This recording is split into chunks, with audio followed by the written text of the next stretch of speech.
welcome back to the channel. Ross here from Thomas Classical Modern. This is technically the second video, however it's the first video where we actually get stuck in now to this little project. We haven't actually got a name for this yet, so if you want to leave a comment down the bottom and tell us what you think we should call this. I know we've all called our cars some things in haste, but yeah, we could do with a name for this one. Okay, so stop the press. We actually have a name for this little fella. This is now Tom. So say named after a good Welsh singer, because guess what? Everything that is wrong with it is not unusual. So today now we are going to get on with removing the rear subframe. A couple of little bits and pieces to do. First of all, we need to jack it up and get it safe so that we can remove the rear subframe and work underneath it.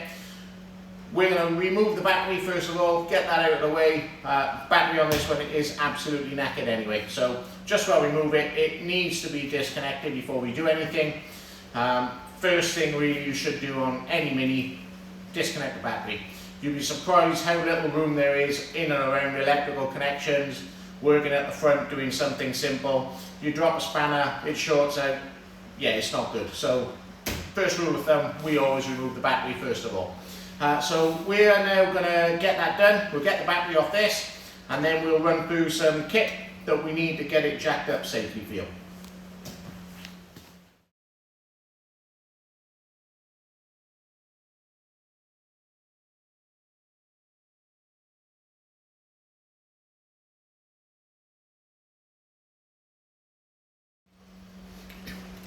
Okay, so we've got the battery disconnected now on that. We've come across one of these wonderful things.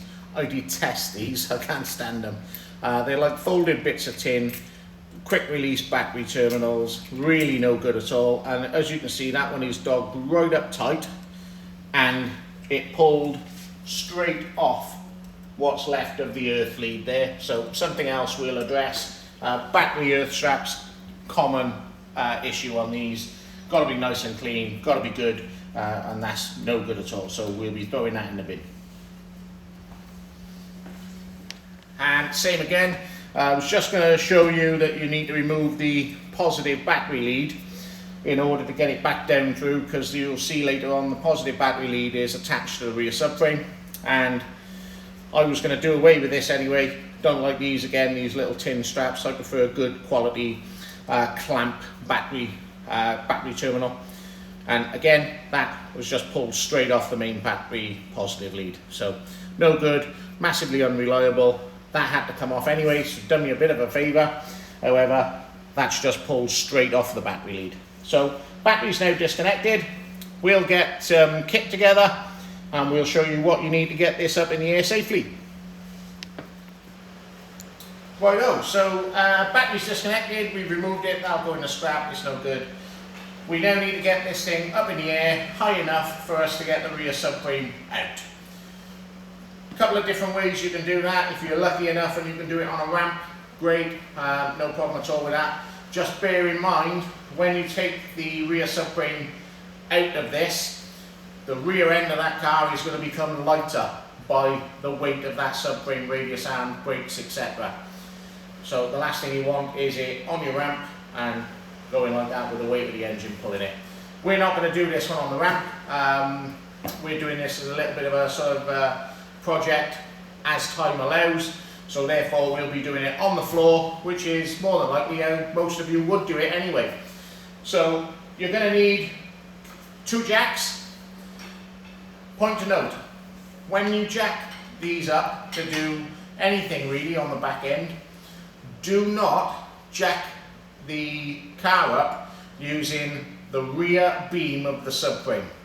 It will bend, it will push up, and it's not actually very wide for the pad of the jack to sit on. The amount of cars I've seen over the years where that rear beam of the subframe has been bent up out of shape, or that's been bent up out of shape and the boot floor is all caved in because the car has slipped off the jack and the pad has gone up in the spare wheel well. Seen it on lots and lots of cars. It's not the safest place to jack it, shouldn't be done at all. In this instance, we need to jack the rear of the car up to the same height both sides. So we're not just working on one corner, we're jacking both sides up at the back. Therefore, we're going to need 2 jacks under the flat section of the rear subframe. I normally go as far forward as I can, so pretty much where it's sort of T-shaped, that sort of area, that's the best place in my opinion to jack it. We are then going to need to put a couple of axle stands under it. In this instance, as I usually do when I'm doing a rear subframe, I will be putting an axle stand either side of the car, and I'll be putting a bearer right the way across the width of the car. A piece of 4x4 timber is ideal. We use a piece of stout steel box section, something like that ideal, supporting right the way across the width of the rear of the car. You can get some axle stands with nice big pads on the top of them. They're good for this sort of thing. Just be aware that obviously you're going to be supporting this car on the floor at the back. You have to, because you can't support it as you usually would on the subframe because you're removing that subframe. So that's what we need to do in the first instance. And we're going to get some jacks underneath this now and hopefully show you exactly where we jack these things up. So this is where we like to position the jack now when we're jacking up the rear of these. Flat on the rear subframe, just like that. I've got my my jacking pad there placed under the subframe, so that's nice, flat, level, and we're ready now to jack that thing up. I'm going to put the jack in position on the other side, and we'll get it up in the air and go from there.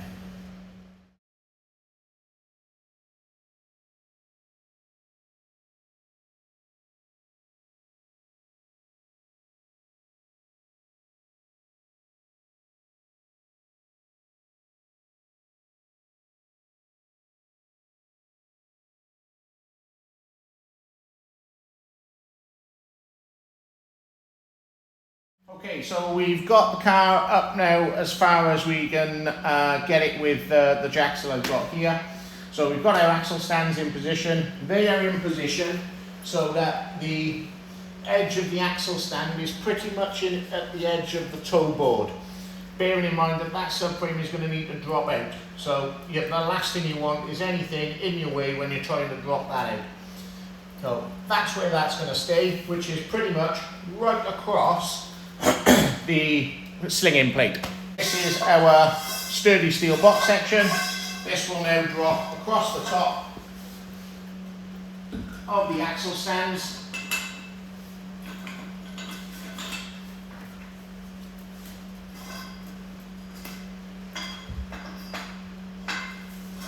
Just like so. Make sure we are lined up where we want to be.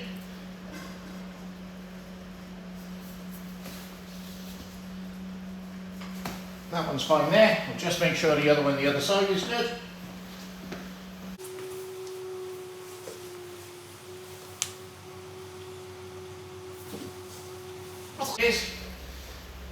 And then what we'll do, we'll slowly lower the car down onto those stands.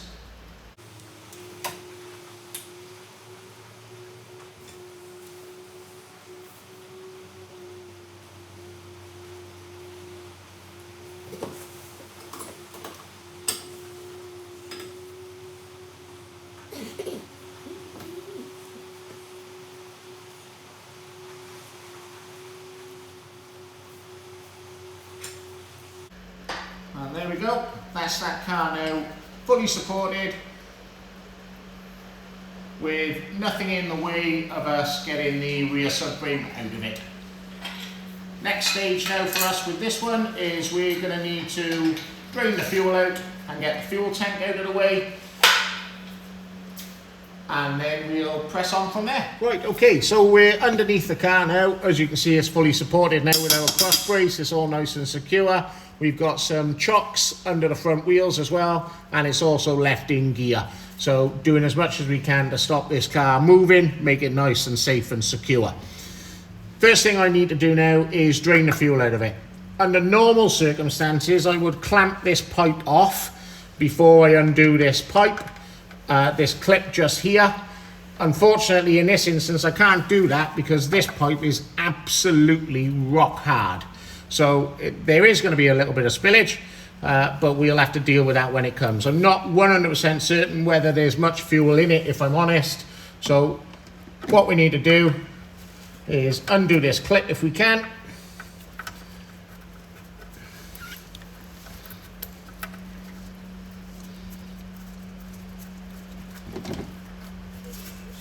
Get that clip.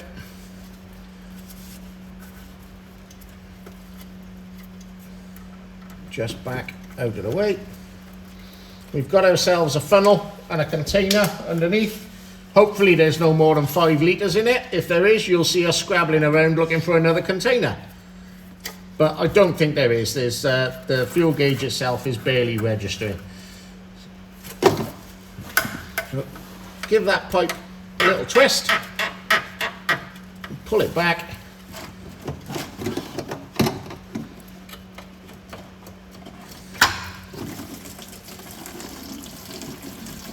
And let that drain away.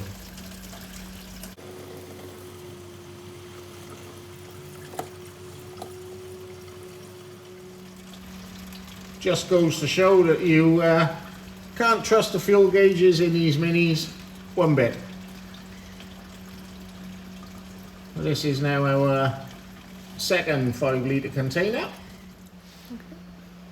Right, so that's our fuel drained out. We took a little over 15 litres out of it in the end of dirty, horrible, manky fuel. What I've done now is I've made sure, I've been caught out by this before in the past, make sure you take the hose clip off the fuel line that runs under the car. The amount of times that I've gone to get the tank out and I've tried to pull it out and it's stuck on the fuel line clip that won't go through the floor. So that's now off, and all I've done is I've just pushed a old quarter bolt up into the pipe just to stop any remnants of it falling out, any remnants of fuel that is dripping out as we take the tank out. So next thing to do now is get the tank out. I've taken the fuel filler cap off this one. This had the sort of flip top Aston cap. Took me a little while to free off the little Allen grub screws in there and get that off, but that's now off out of the way. Next thing to do now is actually physically get the tank out. So first thing I'm going to do is get the rest of the stuff out of the boot here. Okay, so to remove the fuel tank itself, first things first, just pull off the connectors on the sender, tuck those around the back out of the way, and then we need to undo the tank retaining strap, which is this strap here with what should be a 5/16 UNF threaded bolt in there. Now I shall just grab a socket and a ratchet.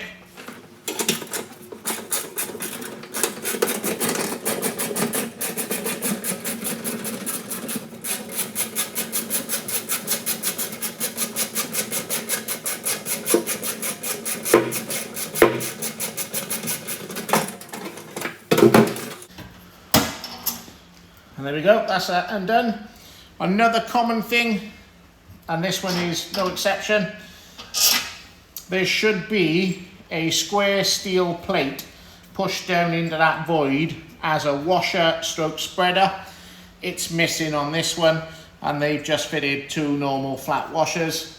So at least they have fitted something, but there should be a little sort of spreader plate in there. We'll reinstate that when we come to refit it. So we should now hopefully be able to wangle that tank out of its home.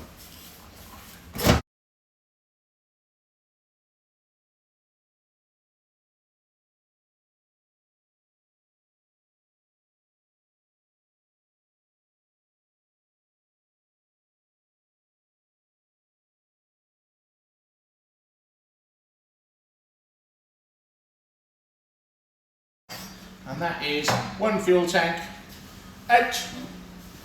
And just noticed another thing that we come across very often.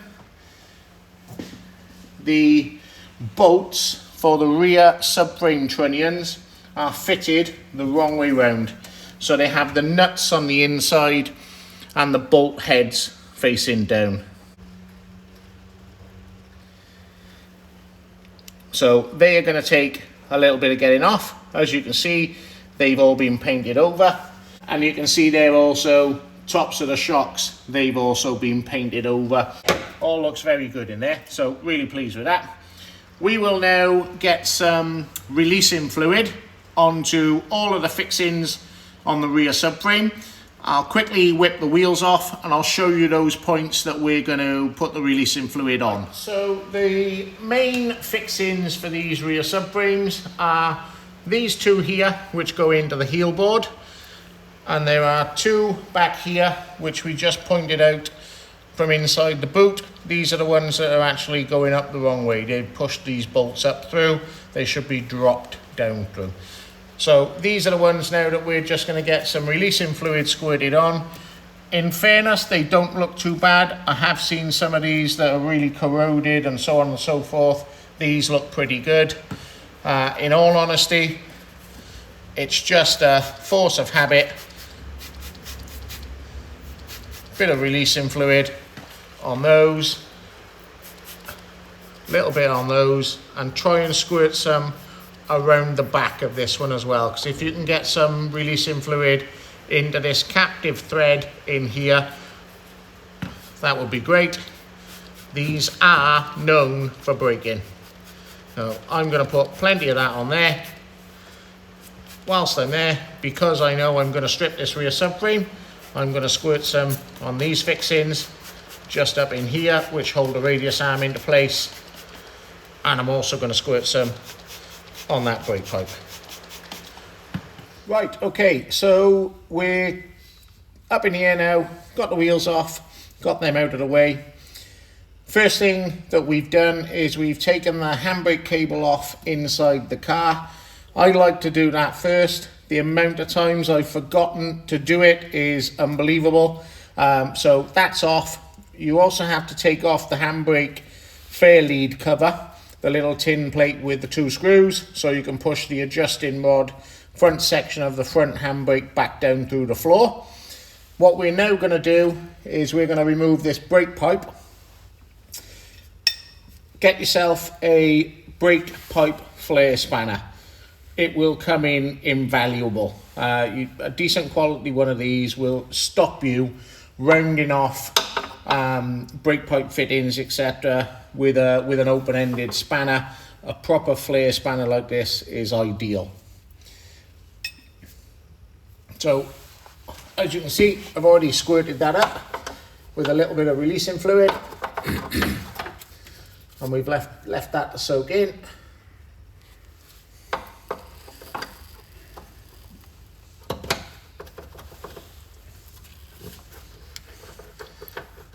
And that came off there as if it was Ed China or something, didn't it? But I can assure you there was no doing that twice. That is exactly how that came off. That will wind out of there now. What I'm going to do is I'm going to fit one of these, which is an old female brake pipe fitting with the flare and everything still in there. And I've just bent the end of it over, and this acts as a blank. Just stops all the brake fluid running out of there now onto the floor.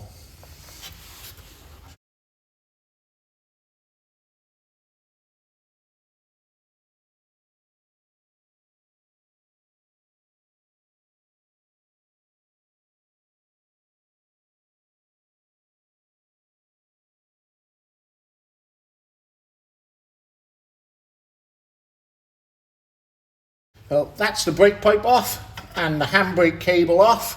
The next thing we're going to do now is move on to what is sometimes a dreaded job when doing a rear subframe, and that is these heel board bolts. So let's have a look and let's see how they come out. Okay, so the next thing I'm going to do, because this is sometimes, as I said, a dreaded job, is I'm going to see what these two heel board bolts feel like. We'll just get out a socket, tap it on, only having to tap it on because obviously it's covered up in dirt, grime, and there's a little bit of underseal and whatnot over this one as well.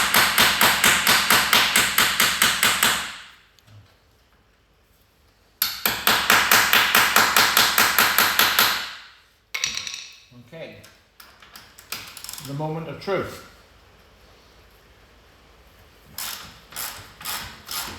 Thankfully,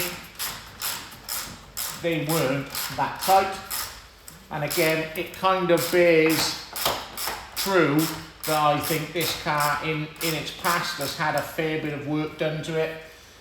I'm not going to take those out completely.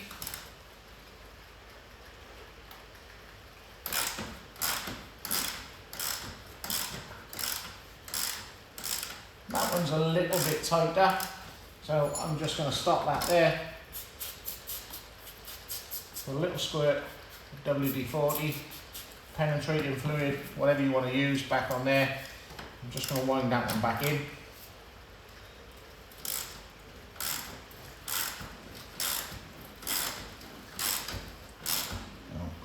Just work it back and forth. When it feels as if it's going really tight,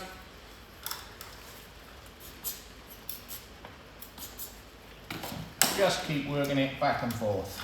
And as this one that I'm doing now is tight, I'm going to keep working this one and take this one all the way out.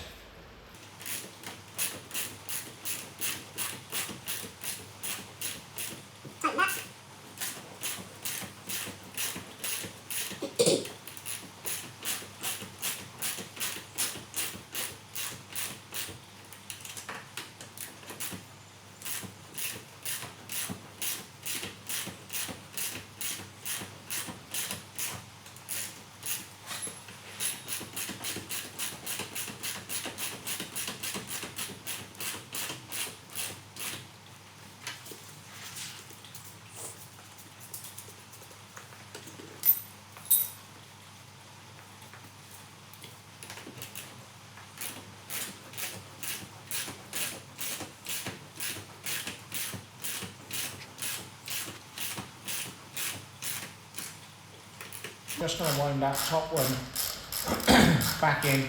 That came out easy enough.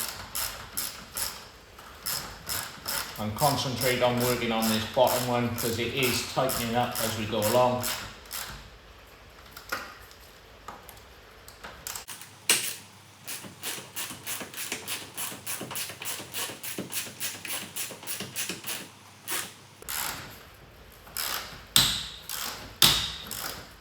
And that is the tightness. So that is clearly, there's corrosion on the back end of that bolt that goes into the threaded section in the heel board. We want to try and do as much as we can to prevent that snapping in there.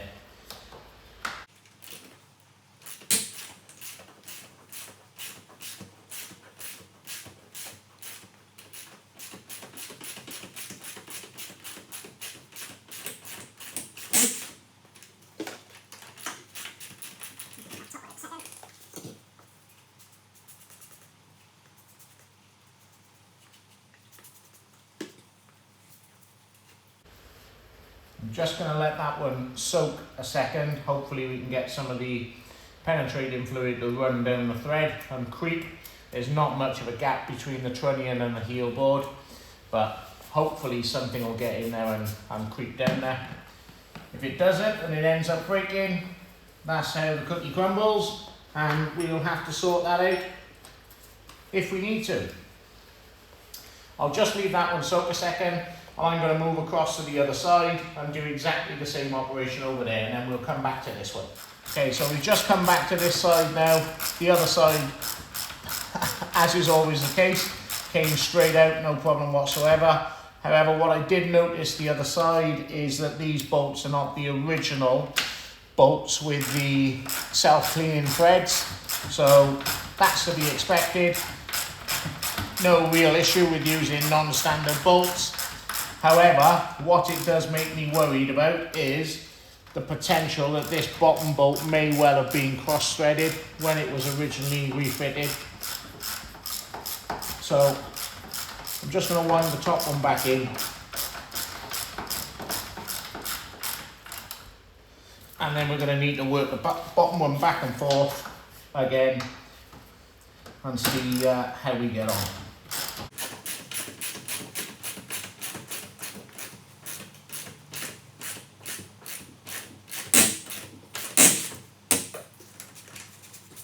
There's actually very little of that thread left in there, judging by the length of the bolts that were on the other side. So that creaking that you can hear is the corrosion that's on the very end of the thread. We're just trying to do much as we can to avoid snapping it off in there. If it does snap, it snaps. It's not insurmountable, but if we can get away with not snapping it, that would be all the better.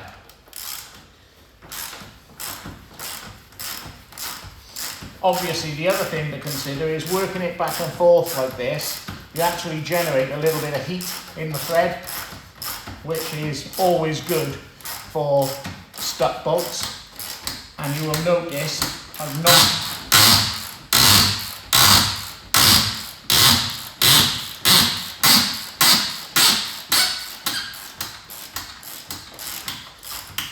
not reverted to power tools. Hand tools all the way. And that we will say is a success. And you can see the corrosion on the end of the thread. That's all that was holding that in there. So I would call that a win. I've left the top bolt in there, so that's supporting the back end of the subframe. We know that one comes out. I've done the same on the other side, and the bottom bolt over that side is also out. We'll leave that like that. And then we'll move on to these two back ones. Okay, so as we said before, these are a little bit more awkward now because A, they've been painted over, and B, they're the wrong way round.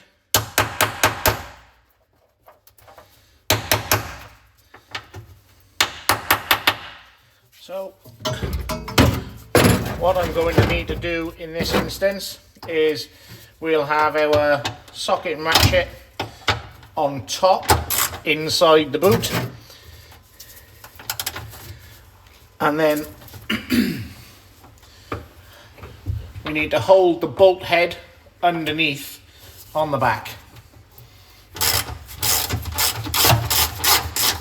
And again, very fortunately, that's come apart lovely.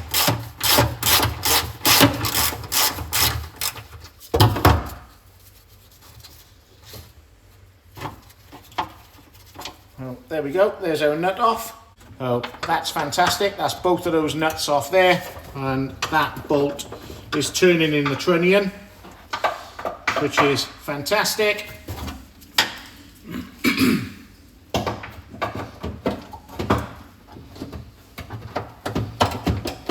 And so is that one, so that's lovely. You will see I'm just tapping the socket on there.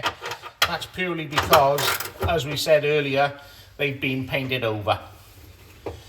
So hopefully this will be kind to us and we'll get the same result this side.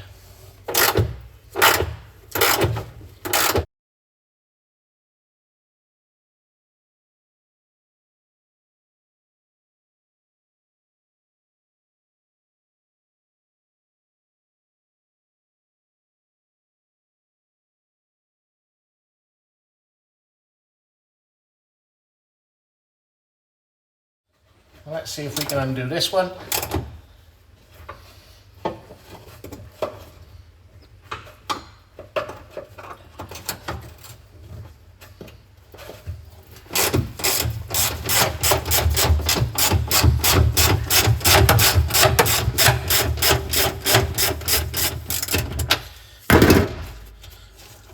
Which we can. That is fantastic. Oh, and that bolt was just falling out of that trunnion. So that subframe there now is pretty much supporting itself. The 2 bolts are still in the heel board. What I will now do is we will get the jack in place to take the weight of the subframe, make sure all of the fixings are out. We're going to tap those trunnion bolts back down through at the back. The only thing that's going to be leaving, that's holding that subframe in situ then, is the shock absorbers. And I always undo those last. So we'll get our jack in place and our board across, and we'll get ready to drop this thing out. Yep. So what I'm now going to do, we've got our jack positioned right in the centre. I'm now going to jack this up. I'm not going to jack the car up. I'm just going to get it so that this stout piece of timber is across the bottom of the subframe, supporting it.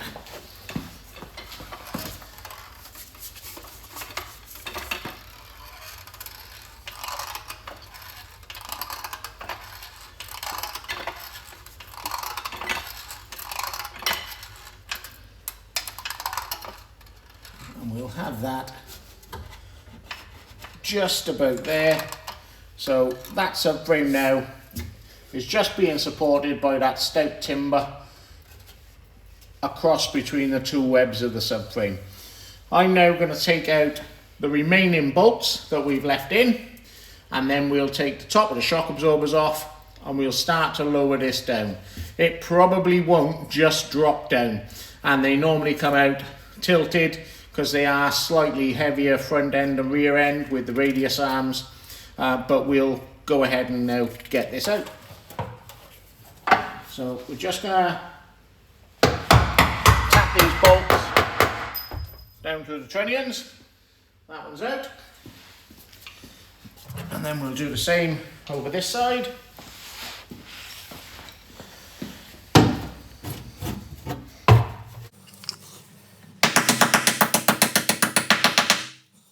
Punch on that one. Tap it all the way down through. There's that one. And there's that one. That's all our fixing bolts now out of the rear subframe. Next thing we need to do is undo the shock mounting nuts. Yep.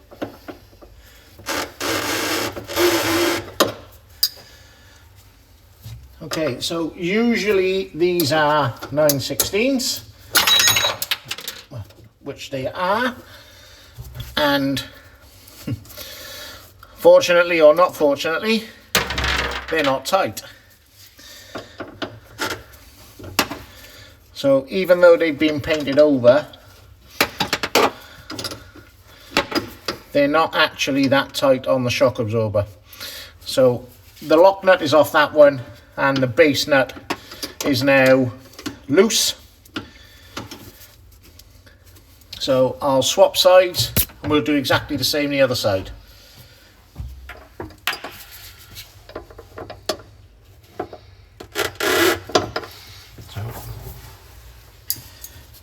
They are locked together.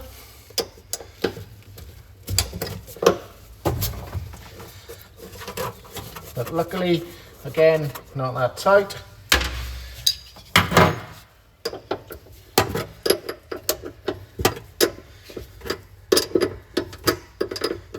Yep. So they're absolutely fine. Okay, so I'm just gonna push a little bit of upward pressure on that drum, just so I can wind the shock nut off. And just lower it down. As you can probably hear, that shock absorber is now out. Exactly the same the other side.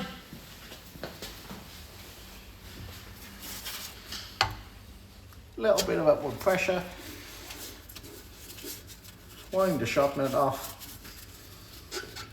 and allow it to come down. So there we have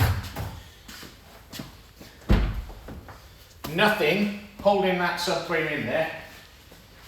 In theory, we should now be able to lower that jack and it will drop down. It won't happen like that because that's going to be in there to a certain degree of stiction.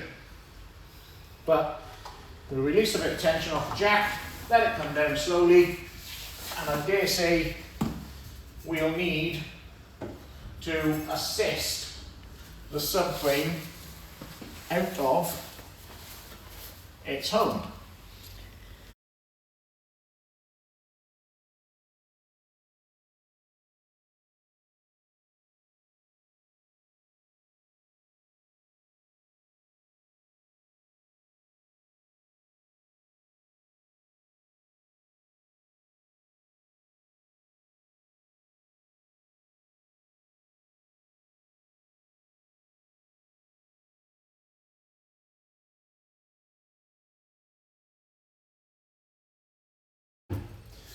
What you will find is it will try and tip forward due to the weight of the radius arms.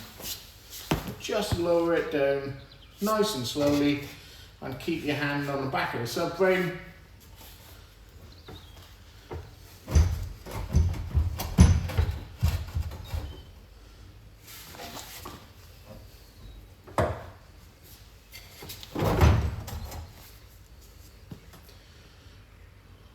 Let it come all the way down.